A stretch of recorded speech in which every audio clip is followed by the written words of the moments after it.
the United Arab Emirates government always puts the customer in the core of every design and every element we do, and to ensure that we always get things designed the way our customers want. And in 2023, His Highness Sheikh Mohammed launched the Zero Bureaucracy program. And when we started designing the program based on his direction, we were looking at other nations and what has been done when it comes to eliminating bureaucracy and eliminating red tape. Of course, we did not see a comprehensive program that can help us, build something for the United Arab Emirates. So we had to build a homegrown system and design it within the team in the Prime Minister's office. Our core component in it, and the biggest weight in that model, is listening to the customers. I find it fascinating. You call them customers, right? I was just going to bring that up, actually. I think it's a fabulous concept. It's a very good concept, but it's customer-centric, but you see them as people that should get great services. Absolutely. As you know, the United Arab Emirates has 200 nationalities living here. We have to cater to all of them. That's why we call them customers. And we don't only look at the people who are living here. We look at people who start businesses here. We look at investors. We look even at tourists. Not only that, we also look at people who transit through our airports. All of that is part of eliminating bureaucracy and eliminating any challenge any human that passes through the United Arab Emirates face, and we remove it and make life simpler for them.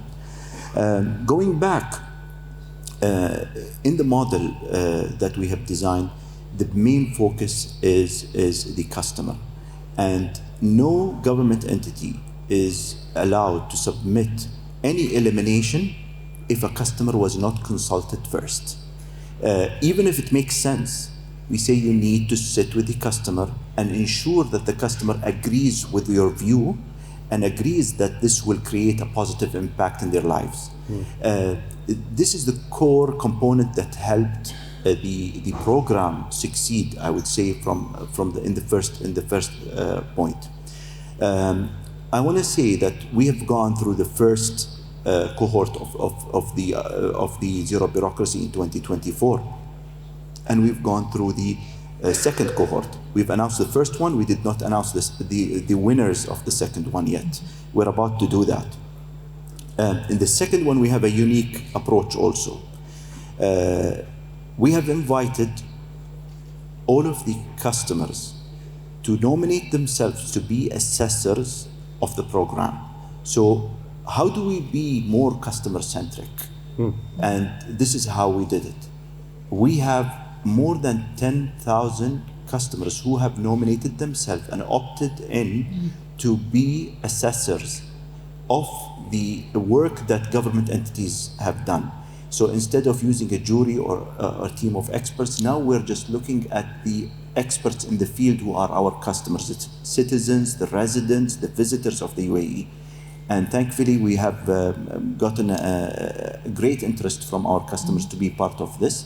And as we speak, they are going through the systems and assessing what government entities done and scoring them based on the performance. Good. In the future rounds of the questions, we'll talk about the award system that's been set up here in the UAE to incentivize each one of those services. Margery, if I may, and then I want to get to Margareta on the data, but I wanted to start with you because of your experience and then looking at a comparison. There's 13 countries involved here, but what is the very simplistic strategy behind this, in your view, of how governments can use this data and then help them leapfrog, no matter if they're a legacy system that goes back 40 or 50 years, or something that's a pretty new system that they've been implemented in the UAE? Where would you start on this? Well, first of all, I want to congratulate you, because I think that all of us, when we come here, the one thing that strikes us coming from other places is that things work.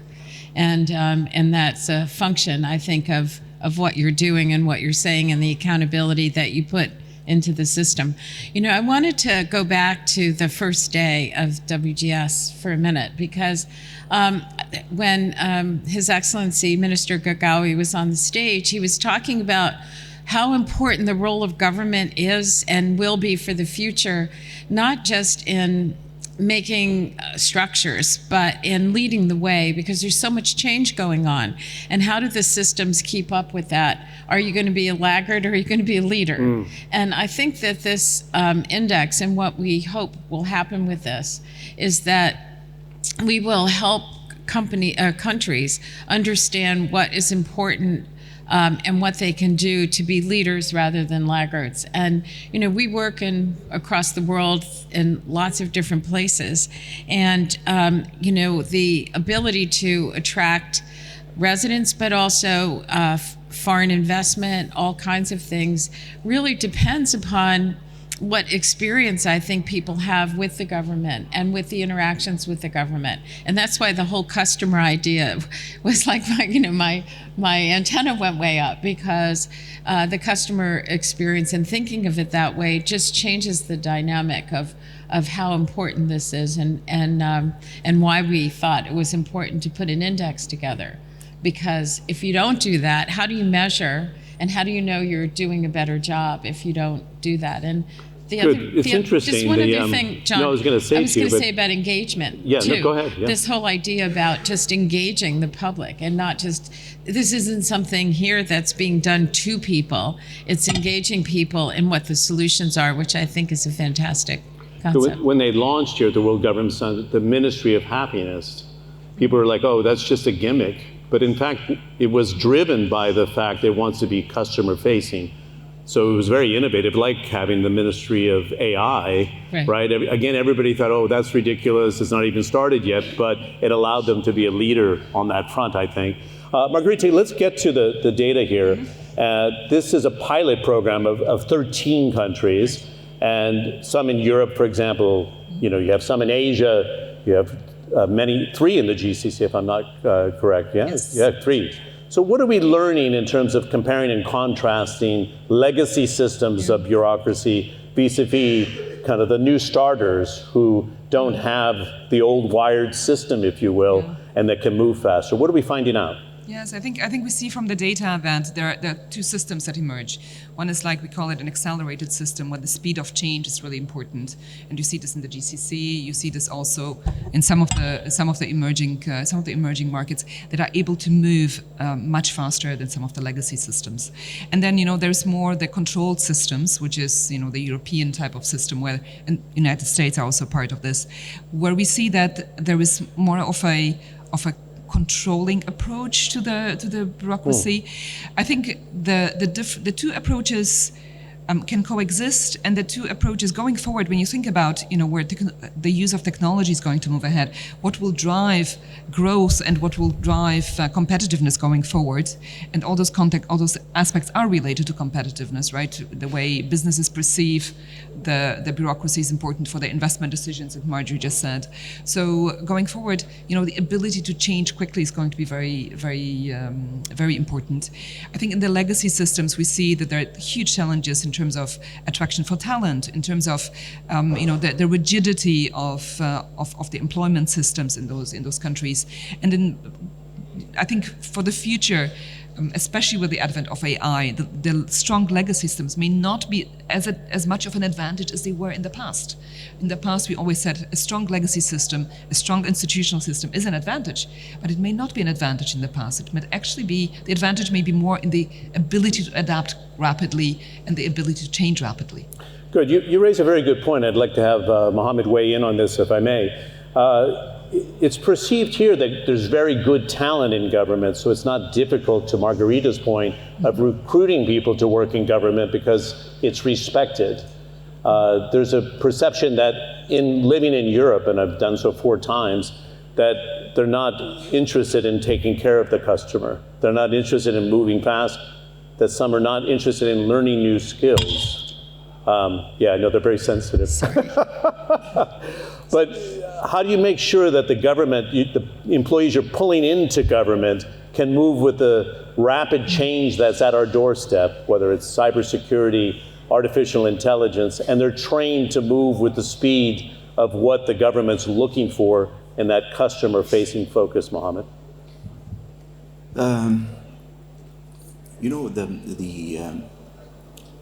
having the customer first is something that comes from the top. So everybody in the government has that instilled, that quality instilled in them, and regardless to if there is a system or there is I say a policy that enforces something like that, the behavior is already built within the system in every employee and public servant in the United Arab Emirates. I would say, as part of the Zero Bureaucracy program, one of the things that is different about this program is that we looked at eliminating bureaucracy from the bottom up. We didn't want the leaders to think about what to eliminate. No, we want the people who, the public servants that faces people every day, who talk to them on the phone, who receive them in a government service center, the people who design the digital applications and the digital journeys of these customers. We want them to be part of this. Therefore, the approach of this is that every government entity will form teams of, I would say, from different disciplines to work on identifying bureaucracies, putting a plan to eliminate them, and executing on that.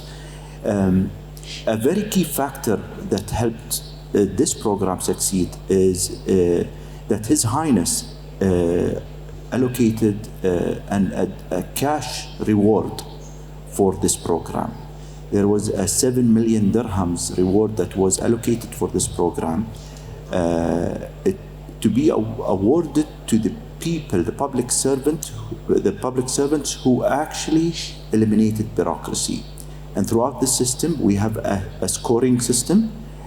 We have gamified it in a way where we helped every public servant understand where should they focus, because we want them to focus on areas with huge impact on customers. And the more they do the high impact eliminations, the higher the score they get. And then at the end of the cohort, we select the top.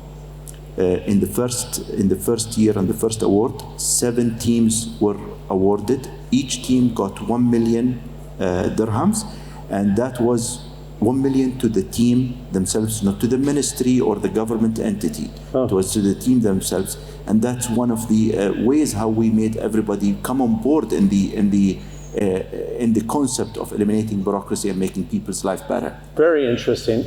Margery, I have a lot of respect for you because I think I've known you for 30 years and now get a chance to work with you. And you always talk internally at APCO about trust. It's hard to earn trust. It's very easy to lose it, and you can lose it quickly. How does that apply here in bureaucracy? Because you want to have trusted systems, robust systems. We can talk about cyber threats even into those systems. But how do you factor in trust, of earning it, but making sure you preserve that trust, and why it's so important in this context of bureaucracy? Well, I think that Marguerite can talk about how the survey addressed this, because a lot of people would look at where I come from. There isn't as much trust in the government as there is here, because it's about performance. It's about your interactions. It's about whether you feel the people you're dealing with are on your side or whether it's just difficult. And so I think your interactions create your perceptions, which create your feeling of trust or mistrust. And this study separated out what the institutional capability was from what the perception is. And I think if you're not able to aggregate the feelings of perception about government, you can't build that trust. You really have to be able to think about, is the government there to help you, or are they there to hinder you? And that's really, I think, at the essence of whether you're going to trust that the information you get is good, or that the service you get, or the way in which you approach, whether that's really going to work or not work. And how you interact with government affects everything you do, and how you feel about being a citizen, and what your just what your overall experience is, and how you, and what you said before about attracting good people. Is this an honored profession? Are you proud? because it all has interaction with each other, and so I think what we're discovering here is there's even more of a connection than maybe we thought. Interesting. Where do the frictions show up then, Margareta, in the surveys? Because we talk about readiness indices, and I think it's really valuable to this audience to know how this index is different to what else has been out there. How do we weight certain traits of this index in your view? Yes, I think, first of all, this focus on perceptions is very important. So most of the existing indices that look at the process that has been put in place by the government, but they don't look at the end result. So I think we want to really measure the lived experience and the end result and take this customer-centric view that Mohamed was also talking about. And perceptions are extremely important, as Margery said, for trust, but also because frankly, people base the decisions on perceptions. In the end, they base the decision on perceptions. They may be influenced by data and maybe influenced by fact, but there's always a perception element in any investment decision and in any decision for a talented person to settle in a particular country, for example. So we look at, in the index, we look at 13 countries, you mentioned this already, 11 services. It's very granular. We actually look service by service. 5 are on citizen services and 6 business services, so both groups. And we look at, for each of the services, transparency, time, affordability, predictability, and accessibility. So it's really very granular perception information. Can you repeat those, just because yes. They're very important to the audience. Yeah. Yes, so they are transparency, which really looks at, is the process easily understandable? The time it takes to complete the process. This is a very important factor as well. Affordability, how expensive is it in comparison to the income of the country, of course, it's always relative. Predictability, which is very important, especially for the business, for small and medium enterprises and for the business community. So is what is announced really the factor, the case as well. And then accessibility, of course. How easy is it to find the right information? How easy is it to get to the office or to access it online as well? So it takes into account online services and physical services as well. So those are the 5 criteria that we use in order to assess each of those services. And we see significant differences between countries on each of those criteria as well. So the countries that are more digitalized tend to do better on time. So the accelerator group does better on time, whereas the group that is more focused on assurance and control does more better on the transparency factor. So that's where the different models are also visible, that countries are approaching this topic from very different pathways as well. Okay, very quickly, because we only have 3.5 minutes. You have 3 Gulf states. UAE, in fairness, and I've been in the region for 30 years, started this process. Saudi Arabia is coming in, Qatar is coming in. What are we finding from them? And do you have confidence that the G7 countries, which have been burdened by the global financial crisis and COVID-19, can actually afford to keep pace with the sprinters in the Gulf? Yeah, clearly, you mentioned already the sprinters in the Gulf. So we see that they are doing very well on time. They're really the accelerated group, all of those countries. The UAE stands out as a strong performer especially on the time dimension. It's very interesting to look across all the services and the criteria. So the UAE does very well on that. This is really the defining feature. They're much faster. And the speed is going to be very, very important. On the G7 countries, we have a number of G7 plus countries. So we have Germany, Switzerland, United States. Here we see actually that they have legacy systems in place, and that so one of the defining features is they are much less digitalized, I think, than the Gulf countries, and this is what makes the Gulf countries also much faster in terms of the adoption, right? So digitization is going to be a key aspect, and right now in the current situation, there's a squeeze on budgets in a number of the G7 countries. Digitization is going to be more difficult rather than easier, and the legacy systems are not going to help. These are heavy lift projects and heavy lift initiatives for many of those countries. Some of the countries, the United States has tried to do some of this. Germany has actually a huge program right now in terms of bureaucracy with simplification as well. It's not they're not doing it.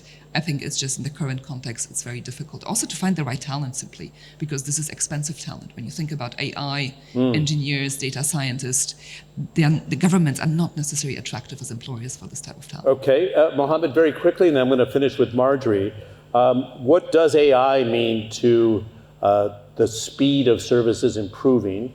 And you'd have to live in a cave not to see the strikes against governments by cybersecurity attacks and having a very robust architecture. So it's nice to move fast, but at the same time, you need to maintain that trust that Margery was talking about. How are you doing this now? Because it's moving quickly.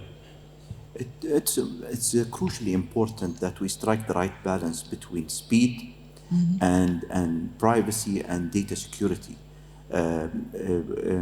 The UAE puts a high regard on cybersecurity and controlling data in a appropriate manner to ensure that our citizens and residents' data is handled in a safe manner. Artificial intelligence will help us today improve public service speed and public service trust. I want to give a very quick example. For example, today the visa applications to the UAE government needed a huge workforce in the back end to review the documents that come in and verify them and approve them. Today we use artificial intelligence to do that. We have OCR that reads the documents, verify they're valid, ensure that they're there, they're meeting the minimum requirements. We have reduced the time from 4 working days to 10 seconds by using artificial intelligence. And this is one example of many that we have today. And we believe that as we go forward and as Gen AI matures, we will be able to apply this in many other domains in public services in the United Arab Emirates. Great. Final word to you, Margery, because we're out of time, but you're a sage advisor to chief executives and government leaders and ministerial leaders that are looking at this and saying, where does it rank on importance? Because I remember when we set up the CNN Bureau here, many investors said, I feel comfortable because that means there's a more open media, right? I need rule of law, right? I want to be able to move at speed, and security is very important. What's the advice you'd give to governments now in terms of making sure that the perceptions match with the reality when you set up these systems and how important they are? Yeah, I think it's going to be really difficult for the legacy systems because of all the things Margery said. And but one of the things I think is great out of all of this is I hope that the region, with its speed and with its commitment, will be a beacon for new countries as they go forward. Because I think there's a chance now to maybe influence the rest of the world as they're making up their systems, as they're moving forward, as they want to attract foreign investment, to use the experience here in creating more of a zero bureaucracy system that you can rely on, that you can trust, that will be consistent from place to place. And I think for the rest of the world, it's going to be tough, but I look, I'm from the US and I look at our own systems, and there's a lot of work to be done. And I think that we cannot improve what we have to do to keep up with the changes in the world unless governments can be accountable and flexible and be good customer-focused servants. So, I think there's a lot to do, John, to answer your question. And I'm not sure how fast the legacy systems will keep up with the rest, but I will say that getting this right is probably one of the most critical things that government has to do because it drives everything else. That's a great way to put it. Just for those who don't know, His Highness Mohammed bin Rashid actually offered to lend the government services of the UAE to advise governments that want to adopt the zero bureaucracy approach. And I think in the 13th year, it's really the leading forum to bring the developing countries here, the recognition of Paraguay, the President of the Dominican Republic, how much they've tried to look at the UAE as an example on this, Margery, to your point, and to implement. And I think it's recognition of what we saw yesterday with the award with His Highness Mohammed bin Zayed, acknowledging the countries that are moving the fastest on reforms, and this is a key component of it. Mohammed, thanks for pulling this panel together. We really appreciate the partnership between Horizon Group and APCO, because It was a challenge to do so, but it's, as you said, Margarita, it's a pilot, but we can go deeper as we advance this process. Can we give a nice round of applause to our panelists? Thank you very much. Thank you.